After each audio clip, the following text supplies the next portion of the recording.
I was wasting time on Facebook, something we teenagers are wont to do. Jumping from page to page, I came upon a "How Asian are you?" quiz. With nothing better to do, I decided to give it a go. After filling out the quiz with something approaching honesty, I was presented with a grand total of 0% Asian. Being of 100% Asian ancestry, I was slightly miffed at this. However, it did get me thinking.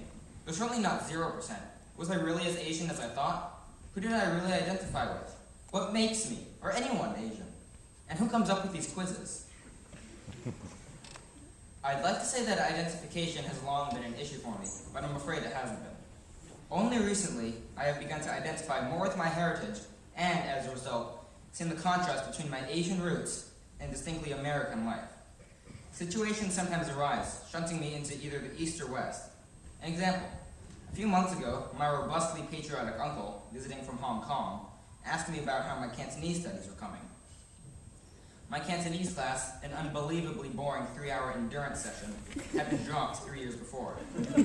Terrified of disappointing a soundly opinionated uncle and unable to run like hell, I was forced to tell him the truth. Thankfully, he seemed fine with the fact, but I was left somewhat jittery for the rest of the night. I was also instilled with a mild sense of shame for not continuing with the class, or even attempting other languages. In addition to not speaking Cantonese, I'm also entirely illiterate in Mandarin, Japanese, and any dialects or variations thereof. In addition to my criminal ignorance of language, I am entirely uneducated in the customs and culture of either of my homelands. However, occasions also come up where I can proudly tout my ethnic backgrounds.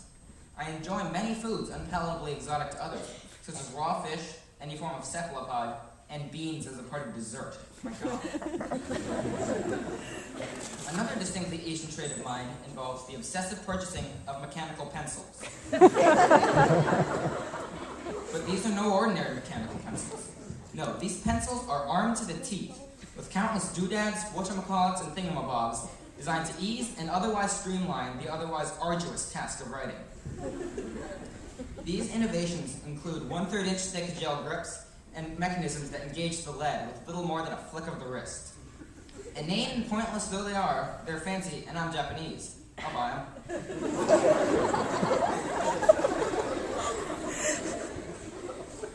There are, however, an equal, if not greater number of reasons why I identify with America, or adhere to my native cultures only loosely.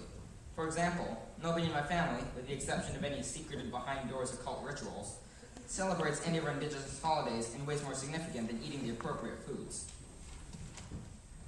In the end, I'm something in between. Not quite a Twinkie. Yellow on the outside, white on the inside. Get it? Neither fully American nor Asian, I'm an amalgam, a half-breed, and an individual. Maybe a stale Twinkie, too. A little more yellow in the middle than average. I'm both and neither, or just one at a time. I adhere to those aspects that suit me as an individual and leave those that don't quite fit. I'm American, Chinese, Japanese, and me. And I still don't know who makes those quizzes.